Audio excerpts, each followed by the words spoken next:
Deep dive में आप सभी का स्वागत है। और आज का हमारा जो सोर्स मटेरियल है ना, वो बहुत ही दिलचस्प है। मतलब मैं जब इसे पढ़ रहा था तो मुझे लगा कि ये क्या कॉम्बिनेशन है। बिल्कुल। और ये कॉम्बिनेशन ऐसा है जो पहली नजर में शायद किसी को समझ ना आए। हाँ, एग्जैक्टली। तो दोस्तों, आज हम बात करने वाले हैं फरवरी 2026 के पहले सप्ताह की, यानी 1 से 7 फरवरी तक के जो ग्लोबल इवेंट्स हुए हैं और उनका जो स्ट्रेटेजिक एनालिसिस है, हम उसे डिकोड करेंगे। और इस डीप डाइव का मिशन बहुत क्लियर है। हमें ये समझना है कि कैसे हमारे सोर्स मटेरियल ने दिल्ली के बजट और लॉस एंजल्स के अवार्ड शो के बीच एक अनोखा कनेक्शन बनाया है। मतलब एक तरफ हमारी दिल्ली में पेश हुआ केंद्रीय बजट है और दूसरी तरफ लॉस एंजल्स के ग्रैमी अवार्ड्स हैं। ये दोनों चीजें सुनने में एकदम अलग लगती हैं ना? हाँ, सुनने में अलग है, लेकिन अगर आप गहराई से देखें तो ये इकोनॉमिक और कल्चरल सिनर्जी का एक बहुत बड़ा उदाहरण है। इकोनॉमिक और कल्चरल सिनर्जी यानी अर्थव्यवस्था और संस्कृति का तालमेल। मैं इसी स्लाइड 2 की तरफ बढ़ रहा था। तो क्या फरवरी के इस पहले हफ्ते ने भारत के लिए कोई नई दिशा तय कर दी है? बिल्कुल तय की है। देखिए, एक तरफ जो दिल्ली में बजट पेश हुआ है वो विकसित भारत की आर्थिक नींव को मजबूत कर रहा है, और दूसरी तरफ जो लॉस एंजल्स में ग्रैमी अवार्ड्स हुए हैं वो स्ट्रैटेजिक एंटरटेनमेंट की ताकत दिखा रहे हैं। स्ट्रैटेजिक एंटरटेनमेंट, ये टर्म बहुत भारी है। मतलब इसका क्या इम्पैक्ट होता है? मैं एक एजुकेटर की तरह इसे समझाती हूँ। होता क्या है कि अर्थव्यवस्था और संस्कृति का ये तालमेल एक साथ काम करता है। जब आपकी इकोनॉमी स्ट्रांग होती है तो आप दुनिया भर में अपना कल्चर, अपना म्यूजिक प्रमोट कर पाते हैं। अरे हाँ, जिसे हम सॉफ्ट पावर कहते हैं, राइट? एग्जैक्टली। और बदले में वो सॉफ्ट पावर आपके देश के टूरिज्म और प्रोडक्ट्स के लिए एक अट्रैक्शन पैदा करती है। एक मजबूत बजट उस हार्ड पावर को बनाता है जो इस सॉफ्ट पावर को बैक कर सके। क्या बात है। अब जब हम मजबूत बजट और हार्ड पावर की बात कर ही रहे हैं तो सीधे स्लाइड 3 पर चलते हैं, जहां केंद्रीय बजट 2026-27 और राजकोषीय अनुशासन की बात की गई है। हाँ, और इसके आंकड़े बहुत ही इंप्रेसिव हैं। बिल्कुल। इस बार 53,47,315 करोड़ रुपए के खर्च का बड़ा अनुमान रखा गया है। मतलब 53,47,315 करोड़ रुपए, ये तो बहुत ही मैसिव नंबर है। नंबर मैसिव है, लेकिन इसके पीछे का जो मेन टारगेट है वो और भी इंटरेस्टिंग है। इसका मुख्य लक्ष्य 10% की नॉमिनल जीडीपी विकास दर हासिल करना है। 10% नॉमिनल जीडीपी, मतलब इसमें इन्फ्लेशन भी एडजस्टेड है, राइट? हाँ, लेकिन जो बात मुझे सबसे ज्यादा इम्प्रेस करती है वो है सरकार का राजकोषीय अनुशासन। मतलब इतना ज्यादा खर्च करने के बाद भी देश के राजकोषीय घाटे को यानी फिस्कल डेफिसिट को सख्ती से 4.3% तक सीमित रखा गया है। 4.3% का फिस्कल डेफिसिट? तो ये एक तरह से विदेशी निवेशकों को भरोसा दिलाने के लिए है कि हम लिमिट में खर्च कर रहे हैं। बिल्कुल। और इसका सबसे बड़ा रणनीतिक लक्ष्य ये है कि मार्च 2031 तक केंद्र की जो देनदारियां हैं उन्हें जीडीपी के 50% से नीचे लाया जाए। 50% से नीचे? तो मतलब हम डेट ट्रैप से बच रहे हैं और अपनी बैलेंस शीट क्लीन कर रहे हैं। एकदम सही समझा आपने। अब बैलेंस शीट क्लीन करने की बात आई है तो स्लाइड 4 के नीतिगत बदलावों पर चलते हैं। यहाँ आईएफएससी और मैट की बात है। विदेशी क्लाउड कंपनियों को 2047 तक टैक्स हॉलिडे दिया जा रहा है। ये तो बहुत बड़ा डिसीजन है। ये बहुत बड़ा डिसीजन है, लेकिन इसके साथ एक शर्त भी है, और वो शर्त ही इसे गेम चेंजर बनाती है। हाँ, मैंने पढ़ा हो। इसके लिए उन्हें भारतीय डेटा सेंटर्स और रीसेलर्स का उपयोग करना होगा। मतलब टैक्स हॉलिडे चाहिए तो डेटा यहीं रखना होगा। राइट। भारत को एक ग्लोबल डेटा हब बनाने की दिशा में ये बहुत बड़ा फैसला है। डेटा आज के डेट में सबसे कीमती चीज है, और अगर सर्वर भारत में होंगे तो डेटा संप्रभुता बनी रहेगी। और इससे जो विदेशी निवेश आएगा वो अलग। और इसी स्लाइड में एक और बड़ा टैक्स बदलाव है, न्यूनतम वैकल्पिक कर यानी मैट के बारे में। हाँ, मैट की दर को 15% से घटाकर 14% कर दिया गया है। 1% का कट, और साथ ही कंपनियों के लिए मैट क्रेडिट संचय यानी जो एक्यूमुलेशन की सुविधा थी उसे समाप्त कर दिया गया है। इसका क्या असर होगा? देखिए, पहले कंपनियां पुराने क्रेडिट जोड़कर टैक्स कम कर लेती थीं। अब ये सुविधा खत्म होने से सिस्टम बहुत ट्रांसपेरेंट हो जाएगा, और फॉरेन इन्वेस्टर्स को भारतीय टैक्स सिस्टम समझने में आसानी होगी। ट्रांसपेरेंसी की बात करें तो स्लाइड 5 पर बाजार कर, शेयर बायबैक और एसटीटी का जिक्र है। और यहाँ शेयर बाजार के लिए बहुत ही स्ट्रिक्ट रूल्स आए हैं। बिल्कुल। शेयर बायबैक के नियमों में बहुत बड़ा बदलाव हुआ है।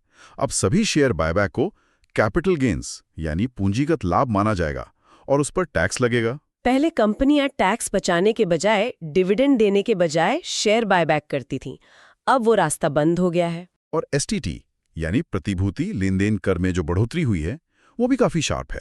हाँ, ऑप्शंस ट्रेडिंग पर इसे 0.1% से बढ़ाकर 0.15% कर दिया गया है और फ्यूचर्स पर 0.02% से बढ़ाकर 0.05% कर दिया गया है। मतलब सट्टेबाजी को कम करने की पूरी कोशिश है ताकि रिटेल इन्वेस्टर्स ऑप्शंस और फ्यूचर्स में ज्यादा रिस्क ना लें। Exactly.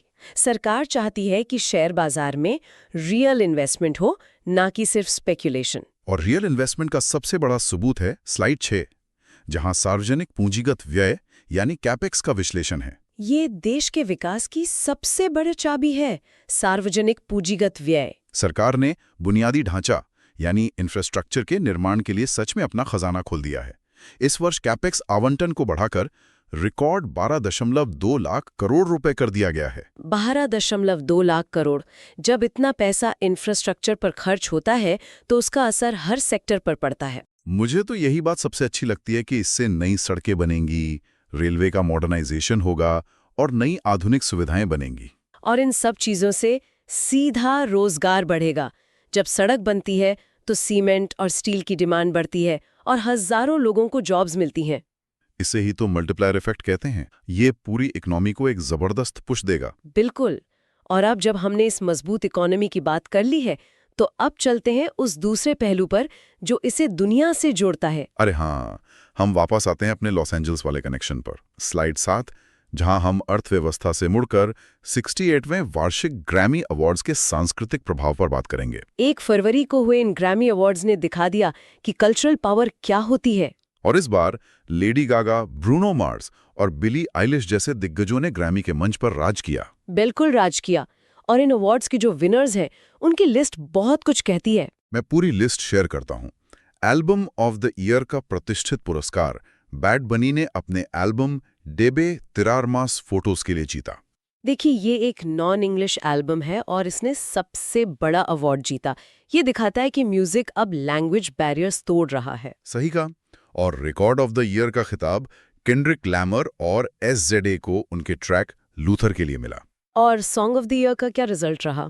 Song of the year Billie Eilish के वाइल्ड फ्लावर ने जीता और बेस्ट पॉप का अवार्ड लेडी गागा के मेहेम ने अपने नाम किया। अगर आप इस पूरी लिस्ट को सॉफ्ट पावर से जोड़ के देखें तो समझ आएगा कि कैसे ये आर्टिस्ट और इनका म्यूजिक पूरी दुनिया के यूथ को इन्फ्लुएंस करते हैं। और यही बात है कि अगर भारत की इकोनॉमी 12.2 लाख करोड़ के कैपेक्स से मजबूत हो रही है तो हम भी अपना कल्चरल इन्फ्लुएंस दुनिया पर डाल सकते हैं। बिल्कुल। हमारा सिनेमा, हमारा म्यूजिक, जब हमारी हार्ड पावर और सॉफ्ट पावर एक साथ काम करेंगी तो हम एक ग्लोबल लीडर की तरह उभरेंगे। ये बहुत ही सॉलिड पॉइंट है।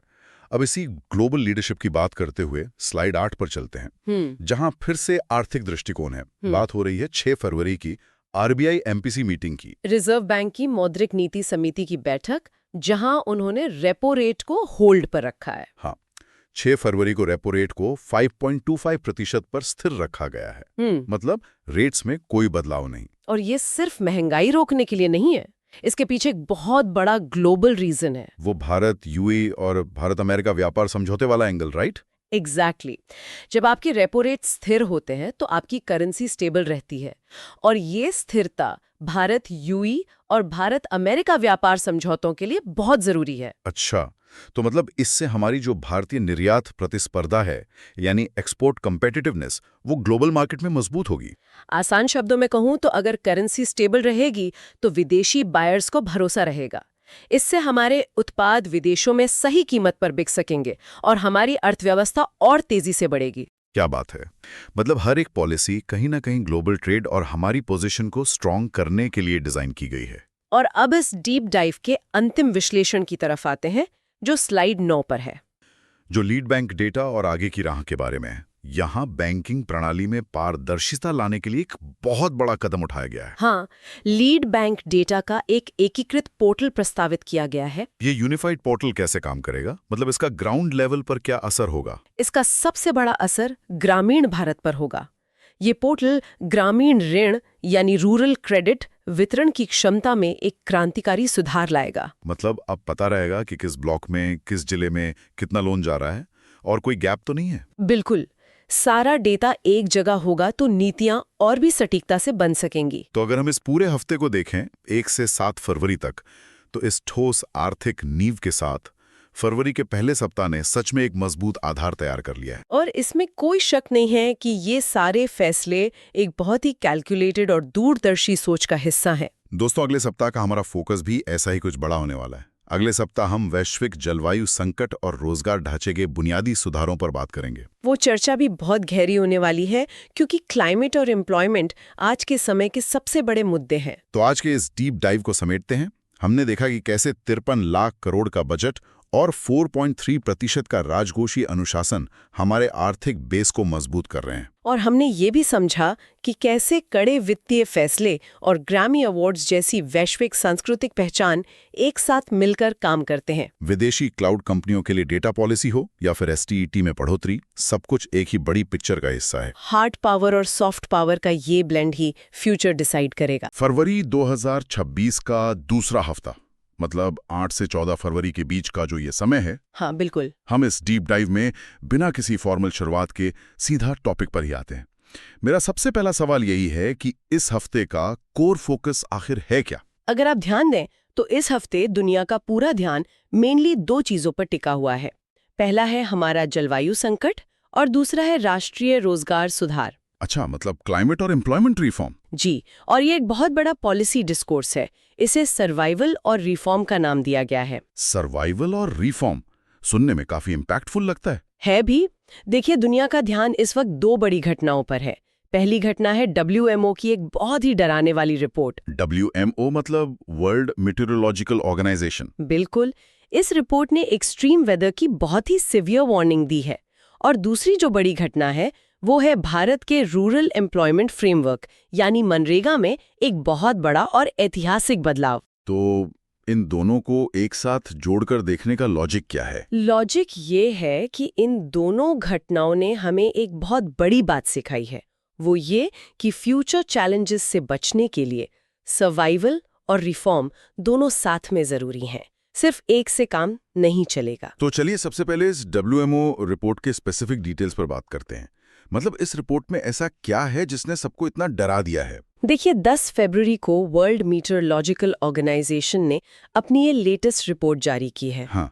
इस रिपोर्ट ने एकदम क्लियर कर दिया है कि 2026 की शुरुआत में ही प्रकृति ने अपना सबसे डिस्ट्रक्टिव रूप दिखाना शुरू कर दिया है। डिस्ट्रक्टिव रूप मतलब कुछ बहुत भयानक होने वाला है। हो रहा है। दुनिया के अलग अलग हिस्सों में अचानक और भयंकर वेदर चेंजेस देखे गए हैं। तो ये कोई नॉर्मल चीज नहीं है? बिल्कुल नहीं, ये कोई आम वेदर साइकिल नहीं है, बल्कि ग्लोबल वार्मिंग का एक बहुत ही डायरेक्ट और डेंजरस रिजल्ट है। अगर हम इसके रियल वर्ल्ड एग्जाम्पल्स की बात करें तो मतलब कहाँ देखने को मिल रहा है ये सब? कोई स्पेसिफिक केस है? सबसे पहले आप ऑस्ट्रेलिया का स्कॉचिंग हीट एग्जाम्पल ही ले लीजिए। अच्छा, वहां जो अभी हुआ था। हाँ, जनवरी के महीने में ऑस्ट्रेलिया ने 2 बहुत ही भयंकर हीट वेव्स फेस की हैं।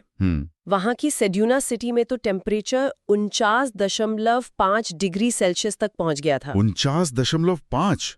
ये तो मतलब ह्यूमन टॉलरेंस से बिल्कुल ही बाहर है। इतने में तो इंसान सर्वाइव ही नहीं कर सकता। एकदम बाहर है।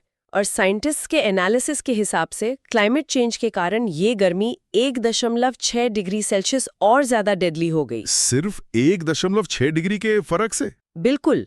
आप जरा सोचिए, 1 डिग्री से भी कम टेम्परेचर बढ़ना कितने बड़े डिस्ट्रक्शन का कारण बन सकता है। ये एक बहुत बड़ा अलार्म है हमारे लिए। सच में ये अलार्मिंग है। लेकिन मैं ये सोच रहा था कि क्या इसका असर सिर्फ बढ़ती गर्मी के रूप में ही दिख रहा है? नहीं, यही तो बात है। एक तरफ ऑस्ट्रेलिया भयानक गर्मी से जल रहा था, वहीं यूरोप और नॉर्थ अमेरिका में पोलर वॉर्टेक्स ने अपना कहर ढाया। पोलर वॉर्टेक्स, वहां क्या हुआ? वीक जेट स्ट्रीम के कारण आर्कटिक की जो बर्फीली हवाएं होती हैं ना, वो बहुत नीचे तक आ गईं। तो अच्छा, मतलब ठंडी हवाएं शिफ्ट हो गईं। हाँ, और इसके रिजल्ट में इन कॉन्टिनेंट्स में पिछले कई डेकेड्स की सबसे भयंकर ठंड रिकॉर्ड की गई। तो ये सिर्फ गर्मी का प्रॉब्लम नहीं है? बिल्कुल नहीं। ये प्रूव करता है कि क्लाइमेट चेंज सिर्फ गर्मी नहीं बढ़ाता, बल्कि ये पूरे वेदर साइकिल को ही बिगाड़ देता है। ये तो हो गई डेवलप देशों की बात। अगर मैं पूछूं कि किसी डेवलपिंग नेशन पे इसका डायरेक्ट इम्पैक्ट कैसे पड़ रहा है? अफ्रीकन कंट्री मोजाम्बिक का एग्जाम्पल इसके लिए बहुत रेलेवेंट है।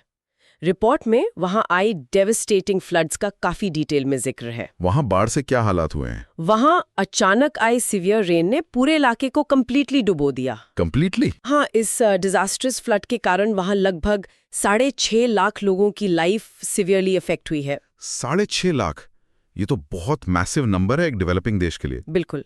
और इसके कारण होमलेसनेस बढ़ी है और फसलों का भारी नुकसान हुआ है। साथ ही डिजीजेस का रिस्क इस क्राइसिस के मेन रिजल्ट्स बनकर सामने आए हैं। तो मतलब अब सवाल ये उठता है कि इन सब डिजास्टर से बचने का प्रैक्टिकल रास्ता आखिर है क्या? इसके लिए हमें WMO के सो व्हाट एनालिसिस को समझना होगा। So what analysis? इसमें क्या बताया गया है? WMO के एनालिसिस ने एक बहुत इंपॉर्टेंट बात बताई है। जिन देशों में इफेक्टिव अर्ली वार्निंग सिस्टम्स हैं, वहां डिजास्टर से होने वाली डेथ रेट 6 टाइम्स कम है। 6 गुना कम? ये तो एक बहुत बड़ा डिफरेंस है। है ना? इसका सीधा सा मतलब है कि सही समय पर मिली इन्फॉर्मेशन लाखों जान बचा सकती है। तो मतलब हमें प्रिपरेशन पर ध्यान देना होगा। बिल्कुल। ये डेटा प्रूव करता है कि क्लाइमेट अडेप्टेशन में इन्वेस्ट करना अब कोई ऑप्शन नहीं रह गया है, बल्कि ये एक कंपल्शन बन गया है। सही बात है। अब मैं इस डीप डाइव के दूसरे टॉपिक पर शिफ्ट करना चाहता हूँ। जी बताइए। मैं ये जानना चाहता हूँ कि इंडिया इस मैसिव क्लाइमेट क्राइसिस और रूरल डेवलपमेंट को एक साथ कैसे हैंडल कर रहा है? इंडिया ने इस डायरेक्शन में एक बहुत बड़ा स्टेप लिया है। सेंट्रल गवर्नमेंट ने 20 साल पुराने मनरेगा कानून को पूरी तरह से बदल दिया है। 20 साल पुराने मनरेगा को पूरी तरह से बदल दिया गया है। तो अब नया फ्रेमवर्क क्या है? अब इसकी जगह एक नया और मॉडर्न कानून लाया गया है, जिसका नाम है VB-G Ramji bill 2025। VB-G Ramji bill. हाँ, और ये सिर्फ नाम का बदलाव नहीं है, ये रूरल इकोनॉमी को डिजिटल और स्ट्रॉन्ग बनाने का एक मैसिव एफर्ट है। तो मैं ये समझना चाह रहा था कि इस नए फ्रेमवर्क में आइडियोलॉजिकल शिफ्ट क्या है? मतलब पुराने वाले से ये अलग कैसे है? देखिए, पुराना जो मनरेगा मॉडल था वो मेन रूप से डिमांड ड्रिवन था। डिमांड ड्रिवन मतलब जब जरूरत हो तब काम दो। बिल्कुल। जहां काम बहुत छिटपुट और टेम्पररी होते थे। लेकिन नया मॉडल पूरी तरह से इंफ्रास्ट्रक्चर सेंट्रिक है। अच्छा, तो अब फोकस इंफ्रास्ट्रक्चर पर है। हाँ, अब सिर्फ काम देने के लिए काम नहीं होगा, बल्कि गांव में पक्के और परमानेंट प्रोजेक्ट्स बनाए जाएंगे। और ये सब मैनेज कैसे होगा? ये पूरी सिस्टम कंप्लीटली डिजिटल होगी, जिससे काम की क्वालिटी और स्पीड दोनों बेटर होंगे। अगर हम ओल्ड और न्यू फ्रेमवर्क के डायरेक्ट क्वांटिफाइबल चेंजेस पर फोकस करें तो क्या डिफरेंस दिखता है? डिफरेंस बहुत क्लियर है। पहले हर फैमिली को 100 दिन के काम की गारंटी मिलती थी। 100 दिन। और अब नए फ्रेमवर्क में इसको बढ़ाकर 125 दिन कर दिया गया है। तो 25 दिन का सीधा इजाफा हुआ है। और काम के टाइप में क्या चेंज है? पुरानी फ्रेमवर्क में काम का कोई एक स्पेसिफिक फोकस नहीं था और वो बस वेजेस तक लिमिटेड था। सिर्फ मजदूरी देना फोकस था। हाँ, लेकिन नए बिल में 4 क्लियर वर्टिकल्स तय किए गए हैं। कौन कौन से हैं ये 4 वर्टिकल्स? ये वर्टिकल्स हैं वाटर कंजर्वेशन, इंफ्रास्ट्रक्चर, लाइवलीहुड और क्लाइमेट। क्लाइमेट भी एक वर्टिकल है। ये तो सीधा ग्लोबल क्राइसिस से जुड़ता है। बिल्कुल। ये इस बात को इंश्योर करता है कि गांव के लोग सिर्फ लेबर न करे, बल्कि क्लाइमेट क्राइसिस से लड़ने वाला स्ट्रॉन्ग फ्रेमवर्क तैयार करे। लेकिन एक सवाल मेरे मन में आ रहा है, सिस्टम में करप्शन और बजट ट्रैकिंग के भी तो काफी इश्यूज रहते थे पहले, उसका क्या हुआ? वो एक बड़ा प्रॉब्लम था। पुराने सिस्टम में करप्शन रोकने के लिए सिर्फ बेसिक जियो टैगिंग थी, जो टोटली इनसफिशिएंट साबित हुई।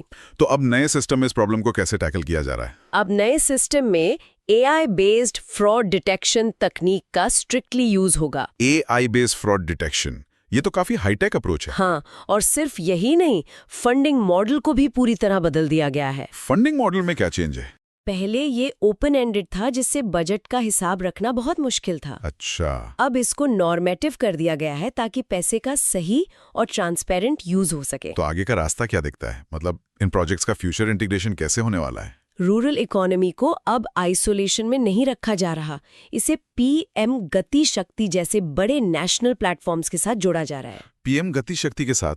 इसका मतलब? इसका मतलब है कि गांव में बनने वाली रोड्स और वाटर प्रोजेक्ट्स अब नेशनल मास्टर प्लान का डायरेक्ट हिस्सा होंगे। ये तो एक बहुत बड़ा इंटीग्रेशन है। बिल्कुल। अगर मैं इसको समराइज करूं तो WMO की डराने वाली रिपोर्ट से लेकर भारत के इस हिस्टोरिक एम्प्लॉयमेंट रिफॉर्म तक का सफर हमें एक ही बात सिखाता है। और वो क्या है? वो ये कि अब इस महीने और हमारे आने वाले फ्यूचर का पूरा ध्यान एनर्जी और नॉलेज की ओर मुड़ गया है। तो अगर मैं इस पूरे डिस्कशन के लर्निंग्स को रिफ्लेक्ट करूं तो ये साफ है कि ग्लोबल क्लाइमेट एक्सट्रीम्स और लोकल पॉलिसी रिफॉर्म्स आपस में डीपली कनेक्टेड हैं। एकदम सही।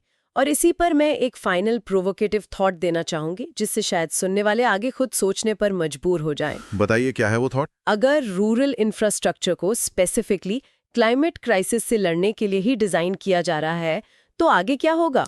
आगे क्या होगा से आपका मतलब? मेरा मतलब है कि जब एक्सट्रीम वेदर के कारण क्लाइमेट माइग्रेशन शुरू होगा और शहरों में रहना मुश्किल हो जाएगा, हाँ, क्योंकि शहर तो हीट और फ्लड्स झेल नहीं पाएंगे। तो क्या ये क्लाइमेट रेजिलिएंट गांव नए से सेफ हेवन्स बन जाएंगे? यही मेरा सवाल है।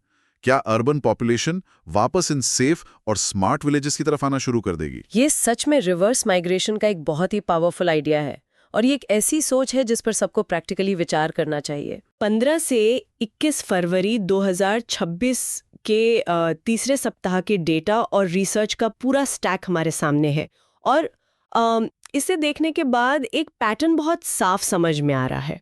हाँ, बिल्कुल एक बहुत ही दिलचस्प पैटर्न उभर कर आया है इस बार। जी, ये पूरा सप्ताह नॉलेज, एनर्जी और फ्यूचर फाइनेंस के इर्द गिर्द घूमता रहा है। आज के इस डीप डाइव में हम इसी पैटर्न को डिकोड करने वाले हैं। और इसमें जो सबसे बड़ा कॉन्ट्रास्ट सामने आया है, वो भारत की दो बिल्कुल अलग-अलग ताकतों का एक साथ उभरना है। अगर हम ध्यान दें तो एक तरफ हमने अपनी साहित्यिक विरासत का बहुत सम्मान किया है। हाँ, और उसी समय दूसरी तरफ एनर्जी सिक्योरिटी के क्षेत्र में एक बिल्कुल नई उड़ान देखने को मिली है। एकदम सही। ये यात्रा ज्ञानपीठ पुरस्कार की सांस्कृतिक गहराई से शुरू होकर एआई संचालित ऊर्जा ग्रिड की तकनीकी ऊंचाई तक जाती है। परंपरा से लेकर भविष्य की तकनीक तक का ये सफर सच में बहुत आकर्षक है। तो वैचारिक आधार यानी हमारी इसी परंपरा से शुरुआत करते हैं। इस सप्ताह के स्टैक में 59वें ज्ञानपीठ पुरस्कार को बहुत प्रमुखता दी गई है। इसे साहित्य का शिखर कहा जाता है, राइट? साहित्य का सर्वोच्च शिखर, इससे बड़ा कोई सम्मान नहीं। जी जी। 16 फरवरी को प्रसिद्ध हिंदी साहित्यकार विनोद कुमार शुक्ल को इस पुरस्कार से सम्मानित किया गया। और ये सिर्फ एक व्यक्तिगत सम्मान नहीं है जी, ये छत्तीसगढ़ राज्य के लिए एक बहुत बड़ा और ऐतिहासिक क्षण बन गया है। ऐतिहासिक इसलिए क्योंकि वो ये सर्वोच्च सम्मान पाने वाले छत्तीसगढ़ के पहले लेखक हैं। ये बहुत बड़ी बात है। बिल्कुल, ये वहाँ के सामाजिक यथार्थ को राष्ट्रीय स्तर पर मिलने वाली मान्यता है। और जब हम उनके काम की गहराई में जाते हैं तो उनकी सबसे प्रसिद्ध कृति जी नौकर की कमीज जी। का जिक्र हर जगह मिलता है। ओ हाँ, नौकर की कमीज जी, जी। बहुत ही पावरफुल रचना है। हाँ, ये उपन्यास भारतीय मध्यवर्ग की संवेदना और उसके संघर्ष को बहुत ही गहराई से दर्शाता है। सिस्टम के बनाए हुए सांचों में खुद को फिट करने की जो जद्दोजहद है, उसे बहुत सूक्ष्म तरीके से पकड़ा गया है। और शायद यही कारण है कि ये पुरस्कार उनकी सरल लेकिन प्रभावशाली राइटिंग स्टाइल का एक उत्सव है। एकदम सही कहा आपने। समाज की सबसे जटिल स्थितियों को लिखने के लिए आपको बहुत मुश्किल शब्दों की जरूरत नहीं होती। ये बात उनकी लेखनी साबित करती है। सरलता में ही सबसे गहरा प्रभाव होता है, और ये बात सिर्फ साहित्य पर ही नहीं बल्कि आज की मॉडर्न टेक्नोलॉजी पर भी लागू होती है। बिल्कुल लागू होती है। साहित्य से निकलकर अब हम भारत की उस नई ताकत की ओर चलते हैं जो हमारी इकोनॉमी की दिशा तय कर रही है। डेटा बताता है कि भारत ने ऊर्जा के क्षेत्र में 520 गीगावाट की कुल स्थापित क्षमता हासिल कर ली है। 520 गीगावाट का ये आंकड़ा ग्लोबल स्केल पर एक बहुत ही मैसिव माइलस्टोन है। और इसकी सबसे बड़ी उपलब्धि तो इसके ब्रेकडाउन में छिपी है। हाँ, ये बहुत इंटरेस्टिंग है। इस क्षमता में 52% हिस्सा नॉन फॉसिल यानी गैर जीवाश्म स्रोतों से आ रहा है। ये ग्रीन एनर्जी से जुड़ा एक बहुत बड़ा शिफ्ट है। ये हमारी ग्रीन एनर्जी के प्रति एक बहुत ही गंभीर प्रतिबद्धता है। दशकों तक यही माना जाता था कि बिजली मतलब कोयला जलाना। राइट, कोयले पर पूरी निर्भरता। लेकिन अब श्रोताओं को ये समझना होगा कि हम केवल कोयले पर निर्भर नहीं हैं, हम भविष्य की ऊर्जा पर चल रहे हैं। और जब हम आधी से ज्यादा ऊर्जा गैर जीवाश्म स्रोतों से बना रहे हैं तो हम अपनी ऊर्जा सुरक्षा को भी मजबूत कर रहे हैं। हाँ, विदेशी मुद्रा की बचत और आयात पर कम निर्भरता। लेकिन जब इतनी बड़ी मात्रा में रिन्यूएबल एनर्जी ग्रिड में आती है तो एक चैलेंज भी खड़ा होता है, वॉलेटिलिटी को मैनेज करने का चैलेंज। बिल्कुल। और यहीं से इस सप्ताह का एक और बहुत बड़ा डेवलपमेंट सामने आता है। 17 फरवरी को इंटरनेशनल सोलर अलायंस यानी ISA ने एक नया मिशन लॉन्च किया है। Mission AI enabled clean energy. लक्ष्य सौर ऊर्जा में आर्टिफिशियल इंटेलिजेंस का उपयोग करना है। तो ये तकनीक काम कैसे करेगी? मतलब इसके असल फायदे क्या होंगे ग्रिड के लिए? देखिए, रिन्यूएबल एनर्जी के साथ एक बहुत बड़ी दिक्कत है। दिन में सूरज चमकता है तो बिजली बहुत बनती है, पर डिमांड कम होती है। शाम को सूरज ढलता है और अचानक घरों में बिजली की डिमांड आसमान छूने लगती है। ग्रिड को इस गैप को भरने में संघर्ष करना पड़ता होगा। बिल्कुल। इसी गैप को भरने में एआई गेम चेंजर साबित होगा। ये तकनीक सोलर ग्रिड को स्मार्ट और अधिक कुशल बनाएगी।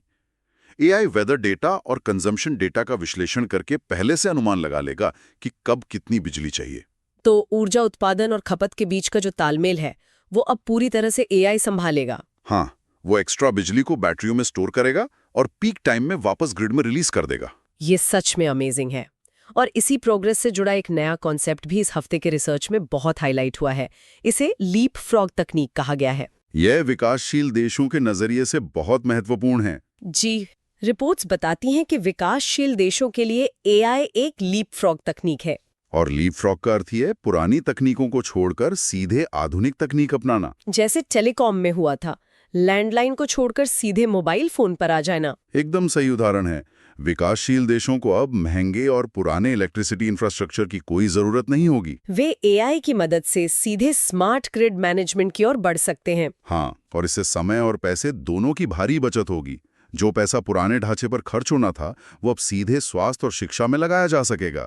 और जब ग्रिड इतना स्मार्ट हो जाएगा तो ऊर्जा के इस नए दौर में नए कंज्यूमर्स भी तो आएंगे। बिल्कुल, एक पूरा नया इकोसिस्टम बनेगा। इस पूरी चर्चा में एक नया शब्द इंट्रोड्यूस हुआ है, प्रोज्यूमर्स। ये भविष्य के उपभोक्ता हैं। प्रोज्यूमर का मतलब ही है प्रोड्यूसर और कंज्यूमर का मिश्रण। तो लोग अब सिर्फ बिजली खरीदेंगे नहीं, वे अपनी छत पर सोलर एनर्जी बना के ग्रिड को बेचेंगे भी। इसे peer to peer energy trading कहते हैं, लेकिन तकनीकी रूप से ये बहुत कॉम्प्लेक्स है।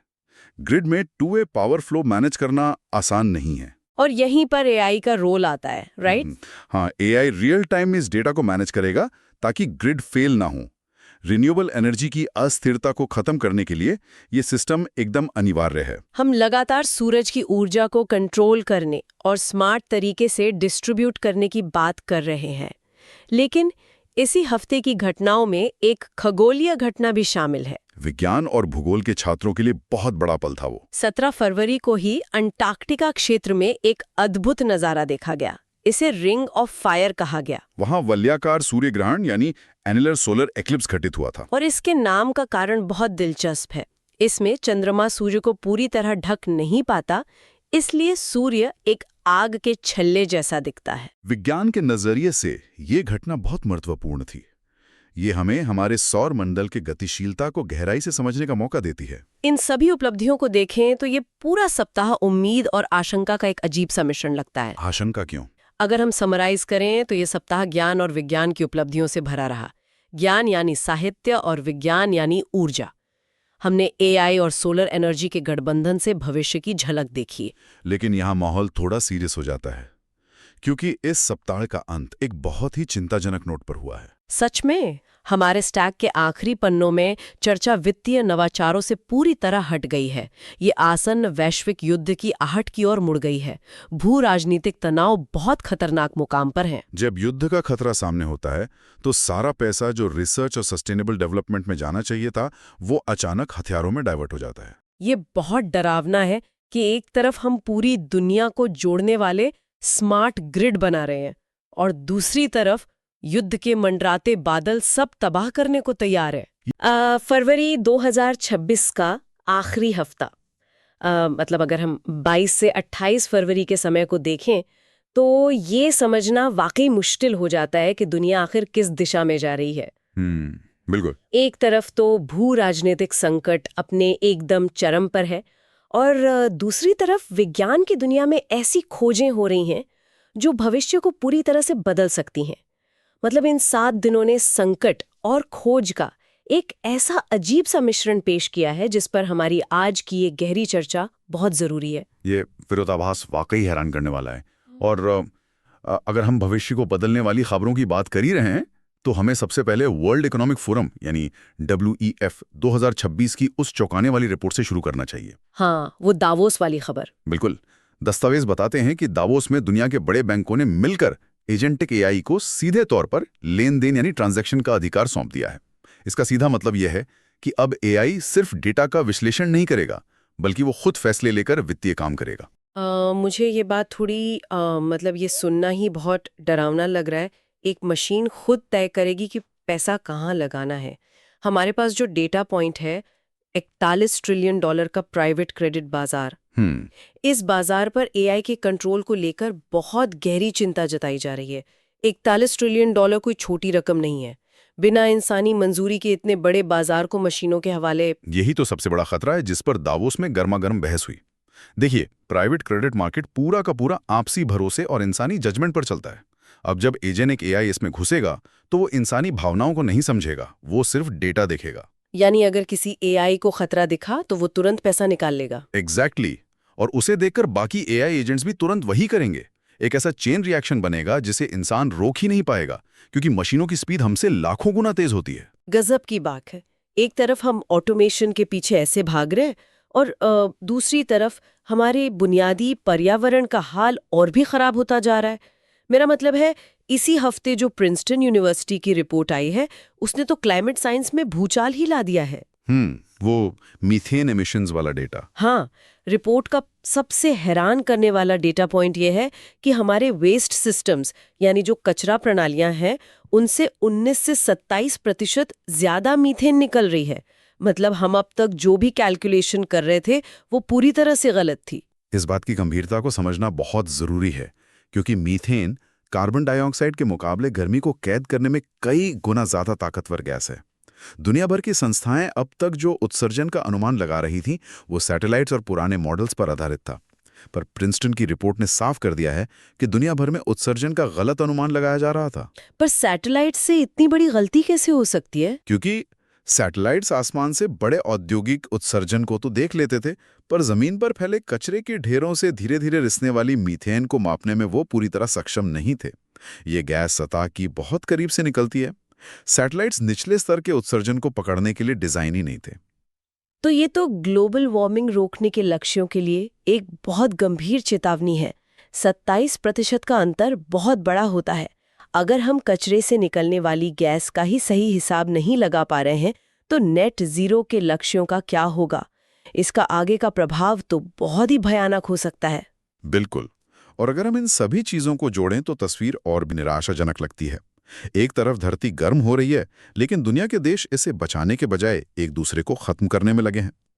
और यहाँ से हमारा फोकस उन खबरों पर शिफ्ट होता है जिन्होंने दुनिया को झकझोर दिया।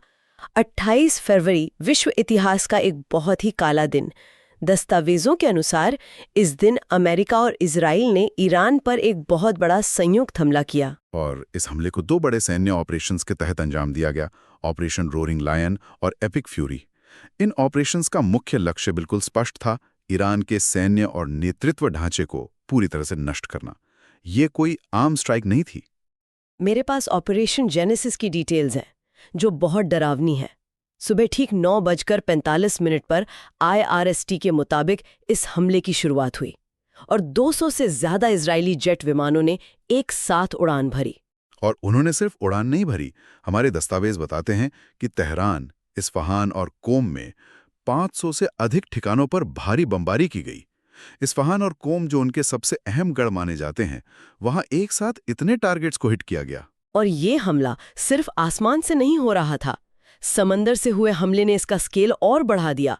यूएस नेवी के एपिक फ्यूरी मिशन के तहत USS जेराल्ड हॉफोर्ड और USS अब्राहम लिंकन जैसे एयरक्राफ्ट कैरियर्स की तैनाती की गई थी। बिल्कुल।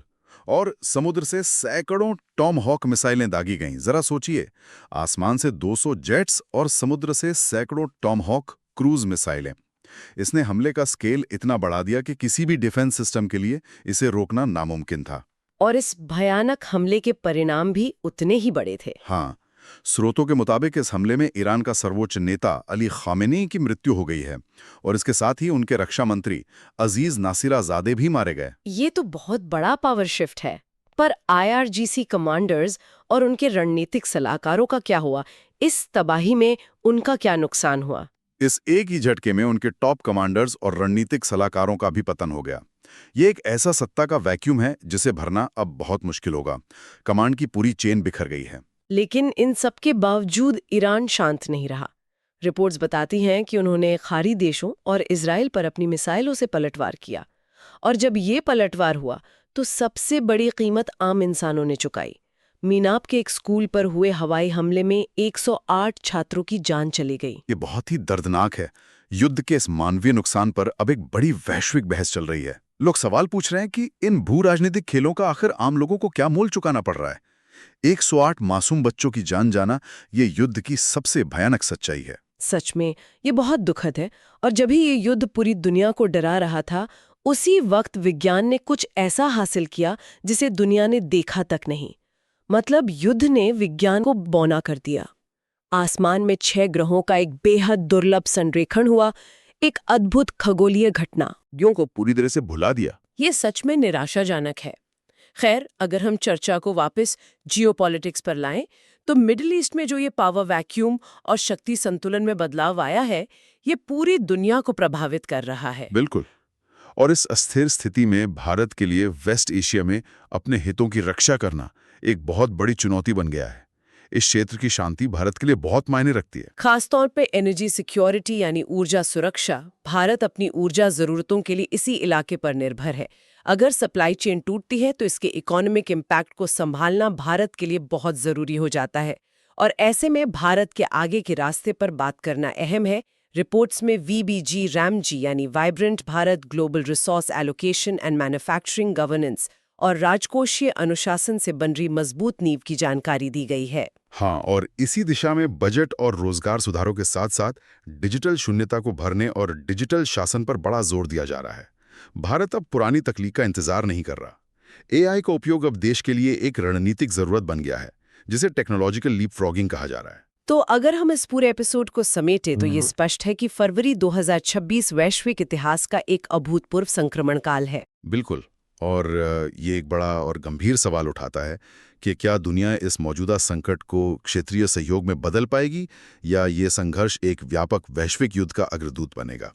और जाते जाते हमें एक और विचार पर गहराई से सोचना चाहिए। जब हम देख रहे हैं कि एक तरफ एजेंटिक AI को फाइनेंशियल पावर मिल रही है और दूसरी तरफ आधुनिक युद्ध प्रणालियां आसमान से तबाही मचा रही हैं, तो क्या भविष्य में ऐसा होगा कि युद्ध के नियम और शांति समझौते भी इंसान नहीं बल्कि AI एल्गोरिदम्स द्वारा निर्धारित किए जाएंगे? ये एक ऐसी आशंका है जिस पर हम सभी को अकेले में गहराई से विचार करना चाहिए। नमस्कार दोस्तों, और आज के इस डीप डाइव में आप सभी का स्वागत है।